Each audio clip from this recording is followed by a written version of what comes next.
किसी जंगल में एक शेर रहता था। शेर की उम्र काफी बढ़ चुकी थी, जिसकी वजह से उसे शिकार करने में काफी मुश्किलों का सामना करना पड़ता था।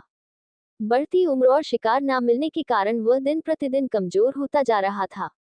एक दिन शेर को जंगल में चमकती हुई चीज मिली, जिसे देखकर वह भौंचक्का रह गया। शेर ने सोचा, अरे ये क्या है जो इतना चमक रहा है?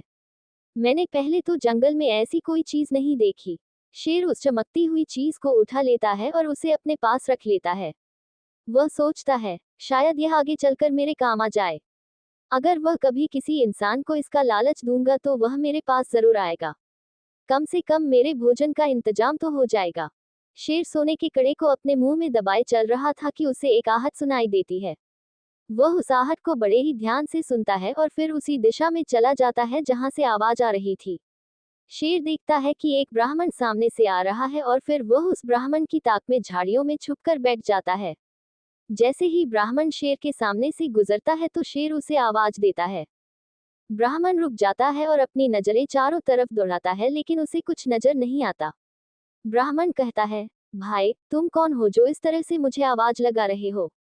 शेर झाड़ियों से बाहर आता है और ब्राह्मण शेर को देखकर डर जाता है।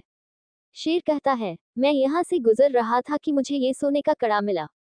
क्योंकि ये मेरे किसी काम का नहीं है, इसलिए मैं इसे किसी और को देना चाहता हूँ। ये सुनकर ब्राह्मण ने कहा, तुम तो एक जानवर हो और मुझे मार कर खा जाओगे। शेर ने जवाब दिया, मुझसे डरने की आवश्यकता नहीं है। मैं बहुत बूढ़ा हो चुका हूँ। मेरे दांत टूट चुके हैं और नाखून भी घिस गए हैं। शेर ब्राह्मण के मन की बात भांप जाता है और उसे लालच देते हुए कहता है, डरने की जरूरत नहीं है। लो, ये कड़ा तुम ले जाओ और इसे रख लो। कम से कम तुम्हारे काम तो आएगा। ब्राह्मण ने शेर की बात का कोई जवाब नहीं दिया और डरकर अपनी जगह खड़ा रहा। शेर ने सोचा, ये ब्राह्मण तो टस से मस हो ही नहीं रहा है। मैं इसे कैसे लालच दूं? शेर फिर से ब्राह्मण को झांसे में लाने की कोशिश करता है और कहता है, सुनो, ये असली सोने का कड़ा है। अगर तुम्हें नहीं लेना है तो कोई बात नहीं, मैं इसे किसी और को दे दूंगा। मैं चलता हूँ।